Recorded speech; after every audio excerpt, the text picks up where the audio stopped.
Welcome back to the Bridget channel, where we share tips and techniques on the different methods that we use to stay and get healthy using both integrative and traditional methods.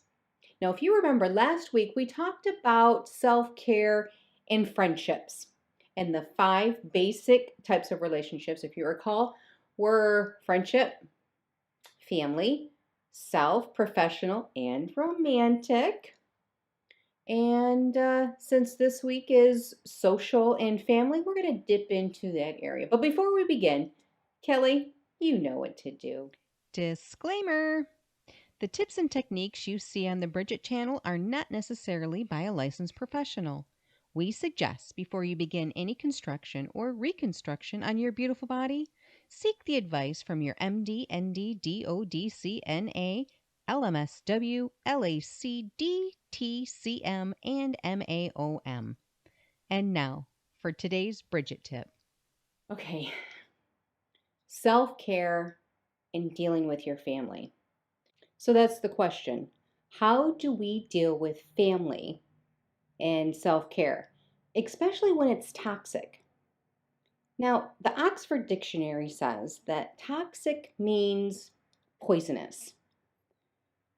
Depending on what kind of family you're from, sometimes they're not toxic, they're just passionate or dedicated or overly involved in your life. So, in those cases, when it's not exactly toxic or poisonous, I think the best way that we can deal with our families is to set up our boundaries. Now, I know you've heard that all before, where it is important for yourself and your little family to set up boundaries around you and what you will and will not put up with. But as far as toxic family, you have full permission to let them go with no regrets. This is your life. How you choose to live your life is up to you. Well, last week I talked about raising my kids. Now, to me, social and family is raising my kids. And as a parent, I tried to, okay, let me take this back a step. I know how I was as a kid. And although I was not a bad kid, I really tried to get away with certain things because my parents were strict. For example, I snuck out of the house 6 times before they actually caught me. And on that 6th time, when I came home from an adventure and my stepmother shows up on the porch at 4 o'clock in the morning as I'm rolling up, drying dishes, I knew it was bad. I learned from that experience how to, let's say, put up the roadblocks for my kids to have that same behavior. Wow. Well, I did everything that I knew how to do. For example, I snuck out of the house using the bar stool from the kitchen, and I would take it into my bedroom at night and I would slip it outside the window. Out I go, in I come, easy peasy, nobody knew any different. So, when I was raising my kids, I put out rose bushes under everybody's window because that would prevent them from sneaking out.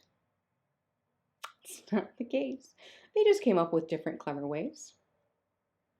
So, how does that relate to social and family? I don't know. It's just like a tip. It is a tip that as a parent, when you are trying to socialize and raise your kids to be the best version of themselves, they're going to make mistakes too. We all do. Next Tip Tuesday, we are going to do a wrap up of social and you and social and move. and move on to quietude. I can't wait to do that one. So until next Tuesday, be kind to your body because it's the only one you've got. Oh, I'm back. I totally forgot to say, hey, if you have a tip or technique or a story you want to share, leave them in the comments below because we want to hear from you. And remember, the first of the year, when we are set to bring in our professionals and ask for their professional tips and techniques on all that we've talked about, I want us to be prepared. So write down your questions and let's start off 2021 a whole lot better than we did 2020. Bye. Are you a Bridget? We want to hear from you. What tips do you have that might help those of us on the struggle bus? Don't forget to like this video and hit that subscribe button. Also, you can check us out on our website, our Facebook, Twitter, Instagram, if you're into that sort of thing. And to remember to be kind to your body. It's the only one you've got.